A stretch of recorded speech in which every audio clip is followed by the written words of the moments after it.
شروع اللہ تبارک و تعالی کے نام سے جو بڑا مہربان نہایت رحم کرنے والا ہے۔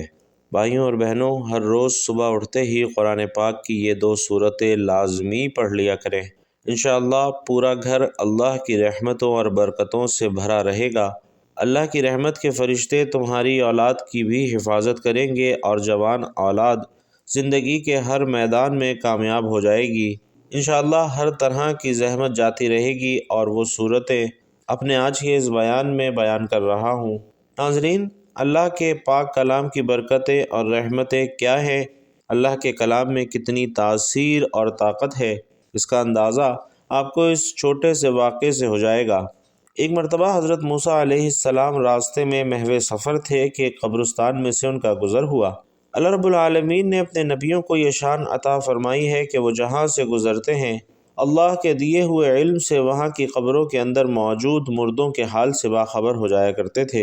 حضرت موسیٰ علیہ السلام کا گزر قبرستان کے اندر موجود ایک ایسی قبر پر سے ہوا کہ جس کے اندر مردے کو سخت عذاب ہو رہا تھا اور اس وقت وہ قبر دوزخ کے گڑھوں میں سے ایک گڑھا بنی ہوئی تھی۔ حضرت موسیٰ علیہ السلام نے یہ منظر دیکھا تو بہت دل برداشتہ ہوئے اور اللہ کی پاکی اور بڑائی بیان کرتے ہوئے وہاں سے آگے بڑھ گئے۔ بعض روایتوں میں ان کا یہ سفر 1 دن کا تھا اور بعض میں لکھا ہے کہ صبح گئے اور شام کو واپسی ہوئی، جبکہ بعض روایتوں کے مطابق آپ کا یہ سفر چند دنوں کا تھا۔ بہرحال جب حضرت موسیٰ علیہ السلام کی واپسی ہوئی تو پھر سے اسی قبرستان کے اندر سے آپ کا گزر ہوا، اور جب اسی قبر کے پاس سے گزر ہوا جس کے اندر مردے کو سخت ترین عذاب دیا جا رہا تھا، تو آپ علیہ السلام یہ جان کر سخت حیران ہوئے کہ اب وہی قبر جنت کے باغوں میں سے ایک باغ بنی ہوئی ہے۔ آپ علیہ السلام بہت حیران ہوئے اور اللہ کی عظمت، پاکی اور شان بیان فرمائی اور اللہ کے سامنے عرض گزار ہوئے کہ اے اللہ، تیری شان نہایت ہی بلند و برتر ہے، تو ہر چیز پر قادر ہے، بے شک تو جسے چاہتا ہے عذاب دیتا ہے، جسے چاہتا ہے اسے بخش دینے پر قادر ہے۔ اے اللہ، میں یہ سمجھ نہیں پایا کہ جب میں یہاں سے گزرا تو اس قبر کے مردے کو سخت عذاب دیا جا رہا تھا، جبکہ اب اسی قبر کے مردے کا عذاب ہٹا لیا گیا ہے اور اس قبر کو جنت کے باغوں میں سے ایک باغ بنا دیا گیا ہے۔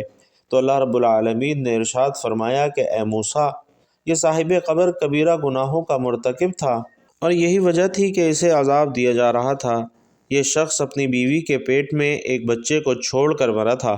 اس کی بیوی نے بچے کو جنم دیا اور جب وہ بچہ بولنے کے قابل ہوا تو اس کی بیوی نے بچے کو ایک عالم کے پاس دین کا علم حاصل کرنے کے لیے بھیجا۔ آج اس صاحب قبر کے بیٹے نے پہلی بار کلام اللہ یعنی بسم اللہ الرحمن الرحیم پڑھا ہے، اور مجھے یہ گوارا نہ ہوا کہ جس انسان کا بیٹا اللہ کا کلام پڑھے تو میں اسے جہنم کی آگ میں جلاؤں۔ سبحان اللہ۔ بھائیوں اور بہنوں، نیک اولاد اپنے والدین کے لیے صدقہ جاریہ ہے اور اپنی زندگی میں کی جانے والی نیکیوں کا ثواب ان کے مرحوم والدین کی بخشش کا ذریعہ بنتا رہے گا۔ حضور اکرم صلی اللہ علیہ وسلم کی امت گناہ گار ہونے کے باوجود قیامت کے روز جب قبروں سے اٹھائی جائے گی تو ان کے نامہ اعمال میں کوئی گناہ شامل نہیں ہوگا۔ والدین زندگی میں اللہ کا انعام اور جب اس دنیا سے رخصت ہو جاتے ہیں تب سراپہ رحمت بن جاتے ہیں۔ جمعے کے روز جو اولاد اپنے والدین کی قبروں پر جا کر دعا کرتی ہے، ایک مقبول حج کا ثواب ان کے نامہ اعمال میں لکھ دیا جاتا ہے۔ سب سے عظیم رشتہ ماں باپ کا ہے۔ جو اولاد ان کی قدر نہیں کرتی وہ انتہائی بدبخت تصور کی جاتی ہے۔ ماں باپ جب بوڑھے ہو جائیں تو ان سے نرم لہجہ اختیار کریں اور جب وصال کر جائیں تو صدقہ کریں تاکہ ان کی روح کو ایصال ثواب ملتا رہے۔ امت مصطفیٰ صلی اللہ علیہ وسلم گناہ گار ہونے کے باوجود نبی رحمت صلی اللہ علیہ وسلم کے صدقے قیامت کے روز ان کے اعمالوں کو گناہوں سے پاک کر دیا جائے گا، اور جب ایک مومن کی موت آتی ہے تو اس کی روح قبض کرنے کے لیے آسمان سے زمین تک فرشتوں کی بارات امڑ آتی ہے اور آسمان کے سارے فرشتے اس نیک روح کو خوش آمدید کہتے ہوئے اوپر لے جاتے ہیں۔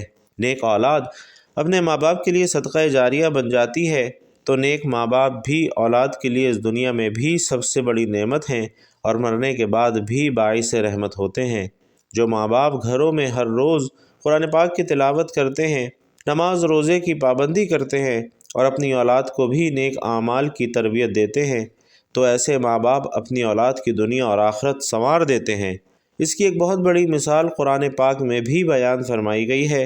حضرت موسیٰ علیہ السلام بنی اسرائیل کو خطاب کرنے کے لیے کھڑے ہوئے تو ان سے سوال کیا گیا کہ لوگوں میں سب سے زیادہ علم کس کے پاس ہے؟ حضرت موسیٰ علیہ السلام نے فرمایا میرے پاس۔ تو اللہ تعالیٰ نے ان پر عتاب کیا کہ علم کو اللہ کی طرف منسوب کیوں نہیں کیا؟ چنانچہ اللہ تعالیٰ نے وحی بھیجی کہ بحرین جہاں دو دریا ملتے ہیں وہاں میرے بندوں میں سے ایک بندہ ایسا ہے جس کے پاس آپ سے زیادہ علم ہے۔ موسیٰ علیہ السلام نے عرض کیا کہ یا رب میں کس طرح اس تک پہنچوں گا؟ اللہ تعالیٰ نے فرمایا کہ زنبیل میں ایک مچھلی رکھ کر چل دو، جہاں وہ کھو جائے گی وہیں وہ شخص آپ کو ملے گا۔ پھر موسیٰ علیہ السلام نے اپنے ساتھ اپنے خادم یوشع بن نون کو لیا اور زنبیل میں مچھلی رکھ کر چل دیے، یہاں تک کہ ایک ٹیلے کے پاس پہنچے تو موسیٰ علیہ السلام اور ان کے خادم دونوں لیٹ گئے اور ان کی آنکھ لگ گئی۔ مچھلی زنبیل میں کودنے لگی یہاں تک کہ نکل کر دریا میں گر گئی۔ اللہ تعالیٰ نے پانی کا بہاؤ وہیں روک دیا اور وہاں طاق سابن آ گیا اور اس کا راستہ ویسا ہی بنا رہا، جبکہ موسیٰ علیہ السلام کے ساتھی بھول گئے کہ انہیں مچھلی کے متعلق بتائیں۔ صبح ہوئی تو موسیٰ علیہ السلام نے اپنے ساتھی سے کھانا طلب کیا اور فرمایا کہ سفر میں ہمیں بہت تھکن ہوئی ہے۔ راوی کہتے ہیں کہ موسیٰ علیہ السلام اسی وقت تھکے جب اس جگہ سے تجاوز کیا جس کے متعلق حکم دیا گیا تھا کہ ان کے ساتھی نے کہا دیکھیے جب ہم ٹیلے پر ٹھہرے تو میں مچھلی بھول گیا تھا اور یقیناً یہ شیطان ہی کا کام ہے کہ مجھے بھلا دیا کہ میں آپ سے اس کا تذکرہ کروں کہ اس نے عجیب طریقے سے دریا کا راستہ اختیار کیا۔ موسیٰ علیہ السلام فرمانے لگے وہی جگہ ہم تلاش کر رہے تھے۔ وہ دونوں اپنے قدموں کے نشانات پر چلتے چلتے چٹان کے پاس پہنچے تو ایک آدمی کو دیکھا کہ وہ چادر سے اپنے آپ کو ڈھانکے ہوئے ہے۔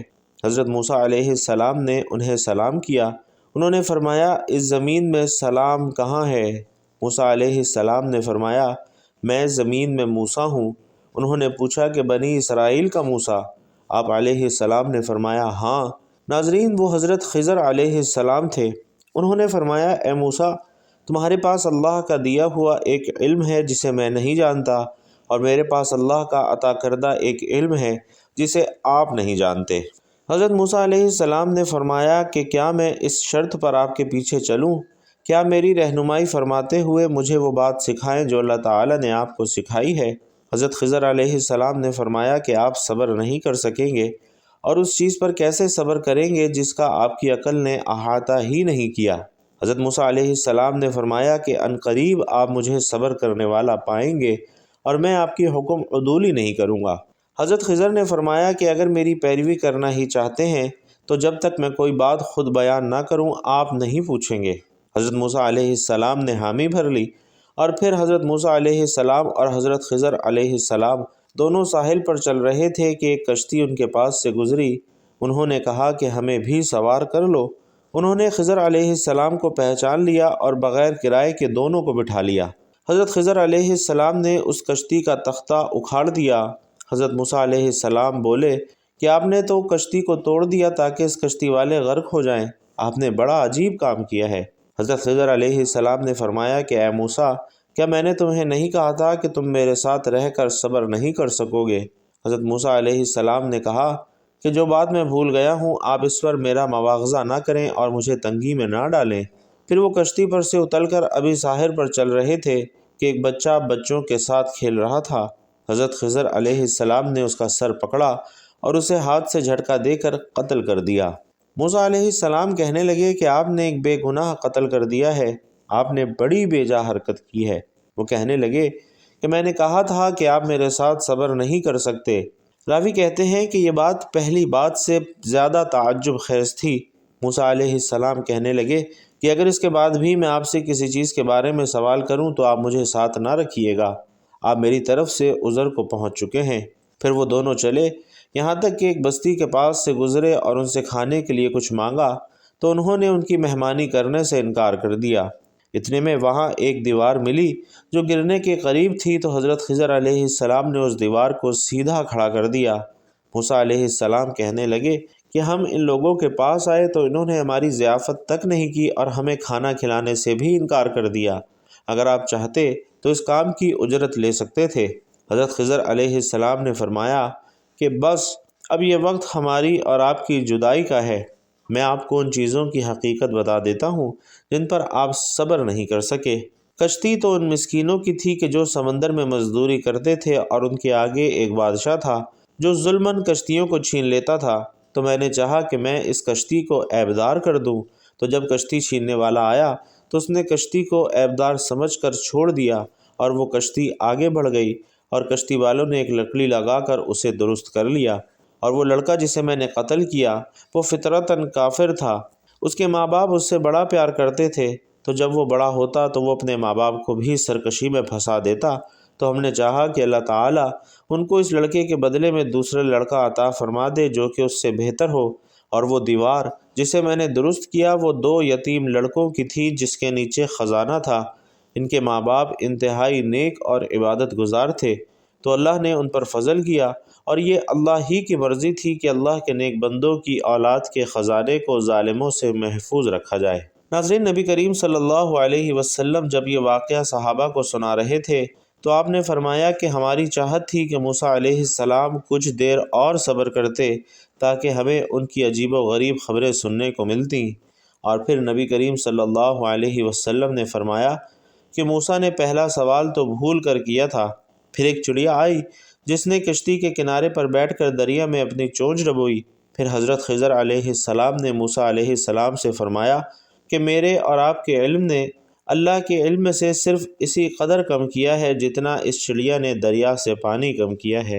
اور ناظرین، اس واقعے سے ثابت ہوتا ہے کہ نیک ماں باپ کی اولاد پر اللہ تعالیٰ اپنا خصوصی فضل و کرم فرماتا ہے اور ان کی حفاظت کا خاص بندوبست فرماتا ہے۔ تو اولاد کی کامیابی دیکھنے کی خواہش ہر ماں باپ کو ہوتی ہے، اور ماں باپ اپنی اولاد کو کامیاب بنانے کے لیے اپنی پوری زندگی بھی قربان کر دیتے ہیں، لیکن بعض اوقات یہی اولاد ماں باپ کی شرمندگی کا سبب بن جاتی ہے۔ ناظرین، آج کے دور میں خاص طور سے جب ماں باپ اپنی اولاد سے کچھ کہتے ہیں تو اولاد ان کو یہ طعنہ ضرور دیتی ہے کہ آپ کو کیا معلوم، آج نیا دور ہے اور اس دور کے نئے تقاضے ہیں۔ ایسی اولاد جو اپنے ماں باپ کا کہا نہیں مانتی، یعنی ان کی نافرمانی کرتی ہے، تو پھر ماں باپ ایسی اولاد کو بعض اوقات بد دعا تو نہیں دیتے، لیکن اللہ کے رحم و کرم پر چھوڑ دیتے ہیں۔ اور پھر اللہ جب اپنا انصاف کرتا ہے تو انسان کی بنیاد تک ہل جاتی ہے۔ اللہ ایسے انسان کو زمانے میں ایسے رسوا کرتا ہے کہ وہ پلٹ کر پھر سے اپنے ماں باپ کے قدموں میں جا گرتا ہے۔ تو تمام اولادوں کو یہ بات ذہن میں رکھنی چاہیے کہ کبھی بھی اپنے ماں باپ سے اونچی آواز میں بات نہ کریں، ان کی عزت کریں، ان کی خدمت کریں، کیونکہ ماں باپ کی دعاؤں سے ہی انسان ایک کامیاب انسان بن پاتا ہے۔ اگر ماں باپ تمہارے لیے دعا کرنا چھوڑ دیں تو اگر تم پوری دنیا بھی فتح کر لو تو بھی سکون نہیں پا سکو گے، کیونکہ سکون تو ماں باپ کی خدمت کرنے سے ہی ملتا ہے۔ تو جو لوگ یہ چاہتے ہیں کہ ان کی جوان اولاد ہر میدان میں کامیاب و کامران ہو جائے تو وہ سب سے پہلا کام تو یہ کریں کہ کبھی بھی اپنے بوڑھے ماں باپ کے سامنے اونچی آواز میں بات نہ کریں، ان کی قدر کریں تاکہ آپ کی اولاد آپ کے ساتھ بھی یہی سلوک کرے۔ دوسرے نمبر پر، جب آپ صبح فجر کی نماز ادا کر لیں تو قرآن پاک کی یہ 2 سورتیں آپ نے لازمی پڑھنی ہیں۔ انشاءاللہ آپ کی جوان اولاد زندگی کے ہر میدان میں کامیاب اور کامران ہو جائے گی۔ فجر کی نماز پڑھنے کے بعد آپ نے 3 مرتبہ درود پاک پڑھنا ہے۔ درود پاک آپ کوئی سا بھی پڑھ سکتے ہیں۔ درود پاک آپ کوئی سا بھی پڑھ سکتے ہیں۔ آپ چاہیں تو آسان اور مختصر سا درود صلی اللہ علیہ وآلہ وسلم پڑھ لیں، یا صلی اللہ علی محمد پڑھ لیں، یا پھر نماز والا درود یعنی درود ابراہیمی پڑھ لیں۔ چونکہ درود ابراہیمی کی فضیلت تمام درودوں میں سب سے زیادہ ہے، اور پیارے آقا صلی اللہ علیہ وسلم بھی تمام درودوں میں درود ابراہیمی کو ہی سب سے زیادہ پسند فرماتے تھے، لہٰذا کوشش کیجیے کہ درود ابراہیمی ہی پڑھیں۔ خیر و برکت اور ثواب کی نیت سے آئیے ایک مرتبہ مل کر بھی درود پاک پڑھ لیں۔ اللہم صلی علی محمد وعلی آل محمد کما صلیت علی ابراہیم وعلی آل ابراہیم انک حمید مجید۔ اللہم بارک علی محمد وعلی آل محمد کما بارکت علی ابراہیم وعلی آل ابراہیم انک حمید مجید۔ درود پاک آپ کوئی سا بھی پڑھیں، آپ نے 3 مرتبہ پڑھنا ہے۔ انتہائی خلوص، عقیدت، صدق دل سے پڑھنا ہے۔ درود پاک 3 مرتبہ پڑھنے کے بعد آپ نے سورۃ المزمل 1 مرتبہ اور سورۃ الیاسین کی 1 مرتبہ تلاوت کرنی ہے، اور آخر میں پھر سے 3 مرتبہ درود ابراہیمی پڑھ لینا ہے۔ ناظرین محترم، ان 2 سورتوں کو اپنی زندگی کی روزانہ کی روٹین کا معمول بنا لیں، پھر آپ دیکھیے کہ کس طرح سے کامیابی آپ کی زندگی میں شامل حال ہوتی ہیں۔ ہر طرف سے خوشیاں اور کامیابیاں انشاءاللہ آپ کا مقدر بن جائیں گی۔ اللہ کی رحمتیں اور برکتیں آپ کے گھر پر نازل ہونا شروع ہو جائیں گی۔ جوان اولاد کی ہر طرح سے حفاظت ہوگی۔ اللہ تعالیٰ کی رحمت کے فرشتے آپ کی اولاد کی حفاظت کریں گے، اور آپ کی یہی اولاد انشاءاللہ مستقبل میں آپ کے لیے صدقہ جاریہ بن جائے گی۔ بھائیوں اور بہنوں، بیان کے آخر میں اجتماعی دعا کا اہتمام کر رہے ہیں۔ تمام بہن بھائیوں سے گزارش ہے کہ دعا کے اختتام پر کمنٹ باکس میں آمین لکھ کر دعا میں اپنی شرکت ضرور یقینی بنائیے۔ اللہ رب العزت سے دعا ہے کہ یا اللہ ہمارے گناہوں کو، ہماری خطاؤں کو معاف فرما۔ یا اللہ ہم اپنے اگلے پچھلے صغیرہ کبیرہ سبھی گناہوں، خطاؤں اور نافرمانیوں کی معافی مانگتے ہیں۔ اے اللہ، ہم اپنے گناہوں سے توبہ کرتے ہیں، ہماری دعا قبول فرما اور ہمیں بخش دے۔ یا اللہ، ہمارے گناہ تیری رحمت سے بڑے تو نہیں ہیں، تو اپنی رحمت سے ہمارے گناہوں کو معاف فرما دے۔ یا باری تعالی، ہمیں گمراہی کے راستے سے ہٹا کر صراط المستقیم کے راستے پر چلنے والا بنا دے۔ یا اللہ، ایسی نماز پڑھنے کی توفیق عطا فرما دے جس نماز سے تو راضی ہو جائے۔ زندگی میں ایسے نیک اعمال کرنے کی توفیق نصیب فرما جن اعمال سے تو راضی ہو جائے۔ ہمیں ایسی زندگی گزارنے کی توفیق نصیب فرما جس زندگی سے تو راضی ہو جائے۔ اے ہمارے رب، ہمیں ایمان پہ زندہ رکھ اور ایمان پہ ہی ہمارا خاتمہ فرما۔ یا اللہ، ہمیں تیرے احکام کی فرما برداری کرنے والا اور تیرے پیارے حبیب صلی اللہ علیہ وسلم کے نیک اور پاکیزہ آداب کو اپنانے والا بنا دے۔ یا اللہ، ہماری پریشانیوں کو دور کر دے۔ اے اللہ، جو بیمار ہیں انہیں شفائے کاملہ عاجلہ عطا فرما۔ اے اللہ، جو بے اولاد ہیں انہیں اپنے خزانوں میں سے نیک اور صالح اولاد عطا فرما۔ اے اللہ، جن کے جو کام رکے ہوئے ہیں وہ پورے کر دے۔ اے اللہ، بچھڑے ہوئوں کو ملا دے۔ اے اللہ، شادی شدہ جوڑوں میں محبت اور خلوص پیدا کر دے اور ان کی زندگیوں میں برکت ڈال دے۔ اے اللہ، تمام لڑکے اور لڑکیوں کے نصیب اچھے کر دے۔ اے اللہ، جو قرض کے بوجھ تلے دبے ہوئے ہیں ان کا قرضہ جلد سے جلد ادا کر دے۔ اے اللہ، ہم سب کی شیطان مردود سے حفاظت فرما۔ یا اللہ، ہم سب کو صرف اور صرف حلال رزق کمانے کھانے کی توفیق نصیب فرما اور ہمارے حلال رزق میں خوب برکت، وسعت اور کشادگی عطا فرما۔ یا اللہ، جن کے والدین اس دنیا سے رخصت ہو چکے ہیں ان کے والدین کی قبروں کو اپنے جنت کے باغوں میں سے ایک باغ بنا دے، اور یا اللہ، جن کے والدین حیات ہیں ان کے والدین کو صحت اور تندرستی والی لمبی زندگی عطا فرما۔ یا اللہ، تیرے پیارے حبیب صلی اللہ علیہ وسلم نے تجھ سے جن جن خیر کی دعائیں کی ہیں ان تمام دعاؤں میں ہمارا بھی حصہ شامل فرما، اور تیرے پیارے حبیب صلی اللہ علیہ وسلم نے تجھ سے جن جن شرور سے پناہ چاہی ہے ان تمام شرور سے ہمیں بھی پناہ عطا فرما۔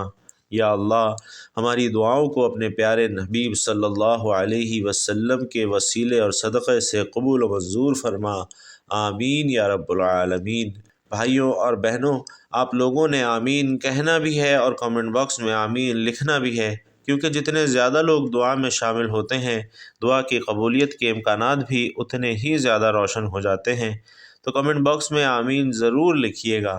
اللہ تبارک و تعالی آپ سب کا حامی و ناصر ہو۔ آمین یا رب العالمین۔